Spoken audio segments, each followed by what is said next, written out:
गुरुजी जय श्री महाकाल जी। गुरुजी मेरी पत्नी मुझसे प्यार नहीं करती है।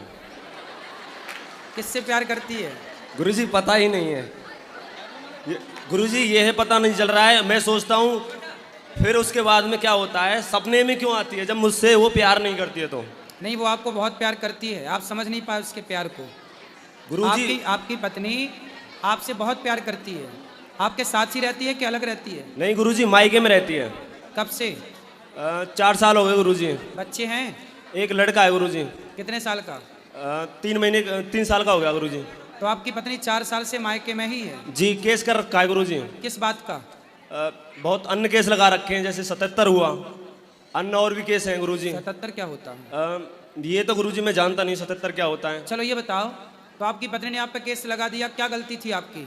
गलती गुरुजी ये थी, हर एक महीने जाती थी कहाँ? अपनी मायके में। ठीक है। जब जाती थी पैसे लेती थी। हाँ। वो आज मैं बुलाता था तू माँ की सेवा कर, वो माँ की सेवा नहीं करती थी। मतलब आपकी माँ की सेवा नहीं करती नहीं गुरुजी। और हर महीने माँ के चली जाती थी? हाँ गुरुजी। तो माँ का पास ही था क्या? क्या नहीं पास में ना गुरुजी, मार्ट में था। वीडियो अच्छा लगे तो लाइक करें और चैनल को सब्सक्राइब करें। पैसे दे दो, उसके बाद मांगो तो आप ही बुरे बनते हो, इसलिए पैसे देने नहीं चाहिए, सिंपल। तब भी गुरुजी मैंने मना कर दिया, कोई बात नहीं प्रेम तो कर मुझसे। हाँ मैं ये समझूंगा मैंने एक बहन की और शादी कर दी। सही है, सही है। बल्कि गुरुजी मुझसे प्रेम अब भी नहीं करती है वो। मतलब 7 लाख रुपया भी ले लिया और प्यार भी नहीं करती है? जी महाराज। बड़ा गलत है भाई, पैसे लेके भी प्यार नहीं कर रही है।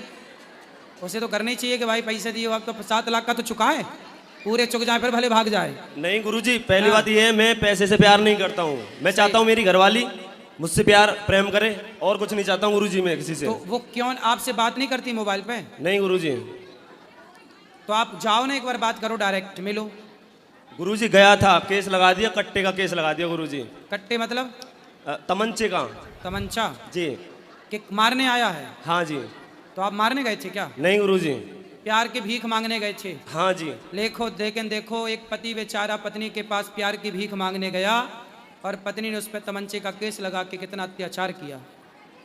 देखो ऐसी कलयुग की पत्नियां हैं, भगवान बचाए ऐसी पत्नियों से। कहाँ मिलती हैं ऐसी पत्नियां? गुरुजी मैं उससे कहना चाहता हूँ, मैं आज भी उससे प्यार करता हूँ दिल से। जो उसने किया बुरा मेरे साथ, मुझसे स्वीकार करता हूँ जैसे किया है। मेरी पत्नी है, होता है गलती हो जाती है। आप बहुत अच्छे पति हैं, ऐसे पति भगवान सबको दें।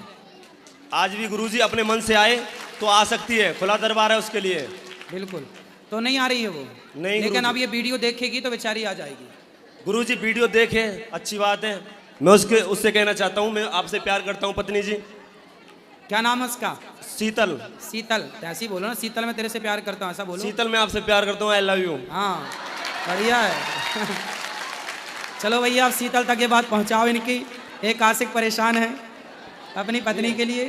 जय श्री महाकाल महाराज। लेकिन पत्नियों को ऐसा करना नहीं चाहिए अपने पति के साथ। क्यों? बच्चे से बातचीत होती है आपकी? नहीं महाराज। बच्चे से बातचीत नहीं होती? नहीं महाराज मैं रोता हूँ उसकी याद में, सही बताऊँ। तो पत्नी कहीं और दूसरी जगह ब्याह करना तो नहीं चाहती? नहीं महाराज ऐसा है, मेरी जो सास है ना, हाँ इधर जॉब करती है सिक्योरिटी की। हाँ। तो क्या बोलती है कि मैं अपनी लड़की को नहीं भेजूंगी। मतलब पूरा करा धराया सास का है? हाँ जी। पता नहीं, मैंने सुना है, बात सही है कि गलत, के लड़कियों का घर बिगाड़ने में लड़की की माँ का हाथ होता है कुछ %, ऐसा मैंने सुना है। उसमें एक आपकी भी सास है जी महाराज, जो आपके घर में आग लगा दी उसने। मैंने क्या सोचा था महाराज। ससुर हैं? ससुर जी हैं। तो वो नहीं समझाते अपनी बेटी नहीं को? तो वो सास से डरते हैं क्या? ये पता नहीं महाराज, ड्रिंक करते रहते हैं। दोनों ससुर हैं मेरे। 2 ससुर हैं? नहीं चाचा, मतलब भाई भाई हैं। अच्छा, बहन बहन वो है। हाँ हाँ तो साथ में रहते हैं ना, जॉइंट फैमिली में रहते हैं। ठीक है। चलो अच्छा, भगवान करे आपका आई लव यू उस तक पहुंच जाए और वो भी आपको आई लव यू 2 भेजे जल्दी से। महाराज जी एक बार आप भी बोल देना उससे, सच्ची में दिल से प्यार करता हूँ उससे, अपनी घरवाली से। जी शीतल जी। देखो शीतल बहन, आपको अपने पति के साथ रहना चाहिए। माँ बाप के पास जाना आना अच्छी बात है, माँ बाप के पास जाओ आओ रहो, ठीक है, पर अपने पति को नहीं छोड़ना चाहिए। जो नारी अपने पति का परित्याग कर देती है, छोड़ देती है, भगवान उस नारी को कभी स्वीकार नहीं करते। उसके लिए नरकों में बड़ी बड़ी यातनाएं शास्त्रों में लिखी गई हैं। इसलिए शीतल बहन आपसे प्रार्थना है कि किसकी गलती है इस पर ध्यान ना दिया जाए। कई बार रिश्तों को बचाने के लिए झुकना पड़ता है, तो आप गलती किसकी है, आप आएँ और आप भी बात करें जैसे ये बात कर रहे हैं। हमारी कोशिश रहेगी कि आप दोनों का घर फिर से बसे। गलतियां सबसे होती हैं, गलतियों को भुला करके अच्छा जीवन जीना चाहिए, ऐसी मेरी प्रार्थना है आपसे। महाराज जी, मैं चाहता नहीं हूँ कोई अन्य लड़की से मैं प्यार या प्रेम करूँ। मैं चाहता हूँ अपनी घरवाली से ही प्यार करूँ गुरुजी। बढ़िया, आप बहुत अच्छे क्वालिटी के पति हैं, वीआईपी ब्रांडेड पति हैं आप। गुरुजी, जब से मेरी घरवाली गई है, अन्य लड़की से मेरा कोई कांटेक्ट नहीं है सर। तो जब थी तब था क्या? नहीं, तब भी नहीं था गुरुजी। फिर आप ब्रांडेड हो। पर ये क्या है गुरुजी, मैं उसे चिढ़ाता रहता था कभी कभी। अरे तो वो सही मान गई होगी। नहीं, ऐसा नहीं तो गुरुजी। क्या चढ़ाते थे? गुरुजी, मैंने पहले से मैं शिव जी की पूजा करता हूँ, महाकाल की। नहीं, उसको क्या चढ़ाते थे? कैसे चढ़ाते थे उसको? ऐसे ही गुरुजी। कैसे ही? कि तू ज्यादा पतली है, ऐसी है, थोड़ी टेढ़ी मेढ़ी है, थोड़ी समझ में नहीं आती। तो टेढ़ी है, ऐसी है क्या पत्नी? नहीं गुरुजी, थोड़ी नागिन टाइप की है। नागिन? हाँ, डंक मार दिया गुरुजी। प्रिय साधकों, श्री अनिरुद्ध आचार्य जी महाराज के इस अनूठे प्रश्नोत्तरी सत्र में आपका हार्दिक स्वागत है। यहाँ आपके जीवन के हर प्रश्न का उत्तर प्राप्त होगा। ध्यान पूर्वक सुने और उनके अमृतमयी वचनों को अपने हृदय में संजो लें। वाले व्रत पड़ जाते हैं, तो जैसे कोई प्रॉब्लम आ जाती है तो इनमें नमक ले सकते हैं या उद्यापन करवा सकते हैं इनका? देखो, बहुत सारे व्रत रहने से अच्छा है एकादशी व्रत रह लो। जो एकादशी व्रत रखता है उसे और कोई व्रत रखने की जरूरत नहीं। एकादशी, रामनवमी, कृष्ण तो जन्माष्टमी, इन व्रतों का उद्यापन कर सकते हैं? बाकी व्रत का उद्यापन कर सकते हैं, मन है तो। बाकी एकादशी रहती हो आप? जी। एकादशी रहती हो? अभी नहीं रहते। जो रहना चाहिए वो तो रहते नहीं हो। तो आप शुरू कर सकते हैं अभी। बिल्कुल। और एक प्रश्न और है गुरुजी, जैसे पहले सोमवार का व्रत किया था, तो हमारे यहाँ परिवार में दो जो गमी हुई है वो सोमवार के दिन ही हुई हैं, तो परिवार के लोग बोलते हैं कि दिन मान हो गया। तो दिन मान होता है कि तिथि? देखो, दिन और तिथि कुछ भी मान नहीं होती, ऐसी भ्रांति समाज में है। तो ऐसा लोग कहते हैं कि मान हो गया। देखो, जब कोई मरता है तो लोग झूठ बोलना नहीं छोड़ते, छल करना नहीं छोड़ते, कपट करना नहीं छोड़ते, ठीक है? मान क्या होता है? राधे गुरु जी। जी, हमने एक संस्कृत का कोटेशन पढ़ा है, उसमें लिखा है अहिंसा परमो धर्म। ठीक है। अगर कोई व्यक्ति ऐसा आता है जो हमारे फैमिली, हमारे दोस्त या हमारे जानने वाले की हिंसा करता है, उन्हें प्रताड़ित करता है, तो ऐसी सिचुएशन में हमें क्या करना चाहिए? उसके साथ अहिंसा करना चाहिए या हिंसा करना चाहिए? देखो, अर्जुन ने भी गांडीव उठा करके और गलत दुष्टों को मारा। कई बार पाप करने वाले को मार देना धर्म होता है। जैसे झांसी की रानी ने अंग्रेजों को मारा, तो उन अंग्रेजों को मारना ही धर्म था। शिवाजी ने मुगलों को मारा, महाराणा प्रताप ने मुगलों को मारा, उनको मारना ही धर्म था। ऐसे पापी को मार देना ही धर्म है। इसलिए जहाँ ज़रूरत पड़े तलवार की, वहाँ तलवार ज़रूर उठाना चाहिए। जहाँ ज़रूरत तलवार उठाने की है, यदि वहाँ आपने नहीं उठाया तो फिर वो पाप हो जाएगा। इसलिए जहाँ ज़रूरत तलवार उठाने की है अवश्य उठाना चाहिए। हमारे हिंदुओं ने यही तो गलती की, सरकार के भरोसे रहते रहते तलवार चलाना छोड़ दी। भूल गए अब किसी से डंडा चलाना नहीं आता, तलवार की तो छोड़ो। इसलिए भारत एक समय पर ऐसा था कि हमारी लड़कियां भी युद्ध करती थी। झांसी की रानी, दुर्गावती, अहिल्याबाई होलकर, ये सब इसका गवाह है इतिहास में। तो हमारे यहाँ की लड़कियां भी ये तलवार चलाना जानती थी, युद्ध लड़ना जानती थी। मतलब हमारा देश कितना शिक्षित था कि हमारे यहाँ लड़कियां जानती थी युद्ध की नीतियाँ। फिर तो हमारे यहाँ सब जानते थे। जब तक देश तलवार चलाना जानता था तब तक हमारा देश सुरक्षित था। अब फिर तलवार चलाने में एक गलती और हो गई। गलती ये हो गई कि हमने ज़रूरत से ज़्यादा दया कर ली। जैसे हमारे यहाँ पृथ्वीराज चौहान 17 बार मोहम्मद गौरी को छोड़ दिया। उसने पकड़ा तो उसने एक मौका नहीं दिया, आंखें फोड़ डाली, संयोक्ता को जिंदा जौहर करना पड़ा।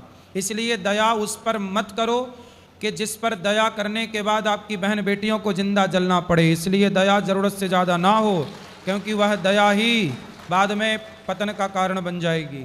इसलिए दया उतनी जितनी ज़रूरी है। बाकी तलवार चलाना सीखो और झांसी की रानी बनो।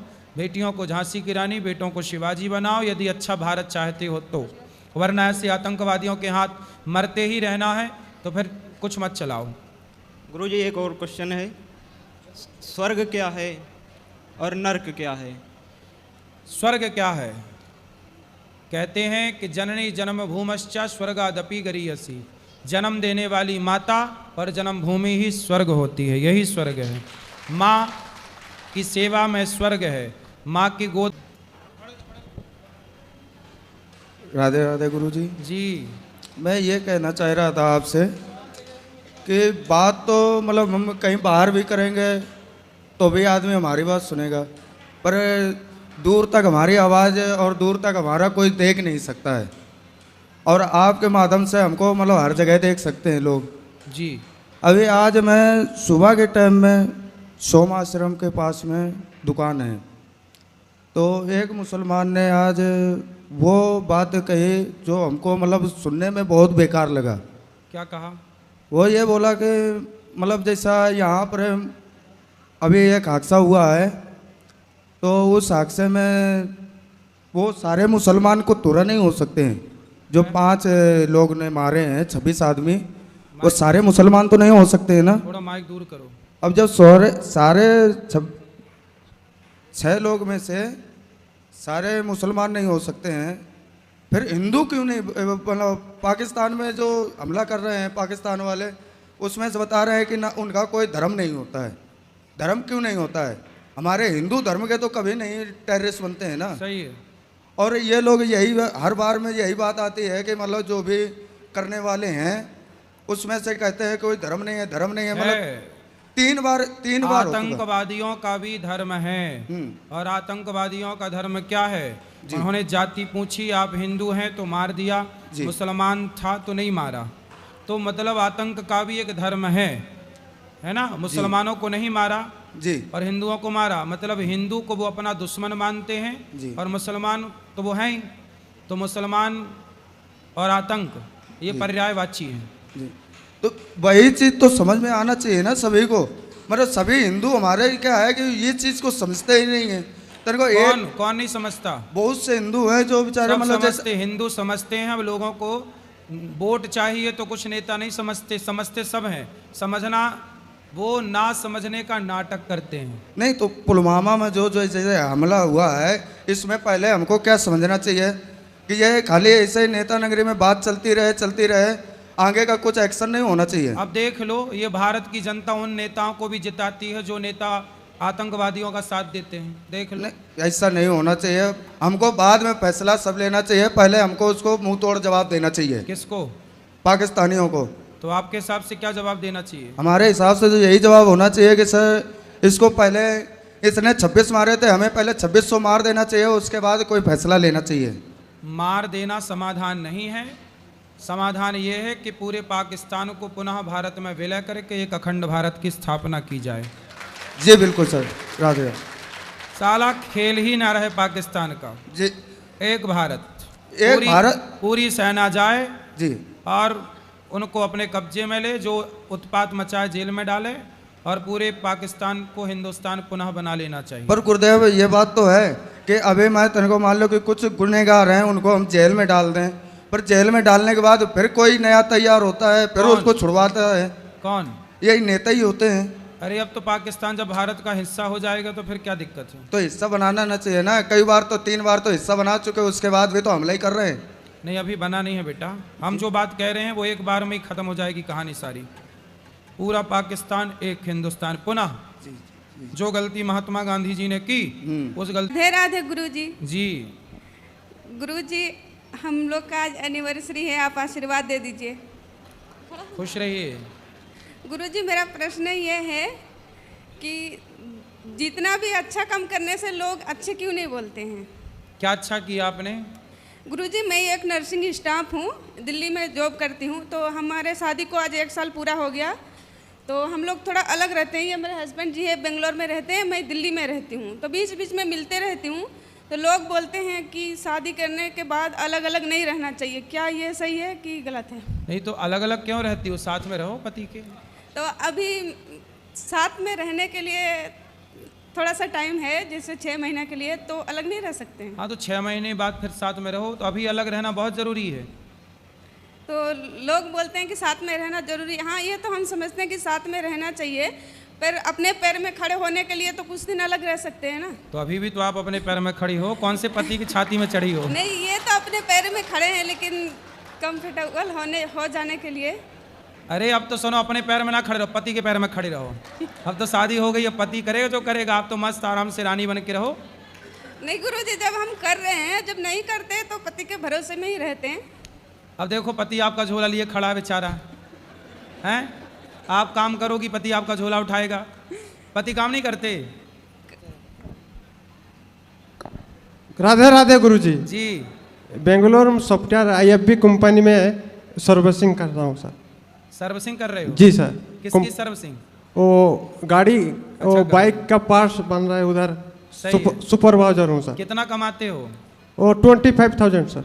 25? जी सर। और आपकी पत्नी कितना कमाती है? वो 25 सर। मतलब 50,000 हो तुम दोनों? जी सर। ठीक है, 50-50 बात कराओ। जी गुरुजी। तो पति भी 25 कमाते हैं, आप भी 25?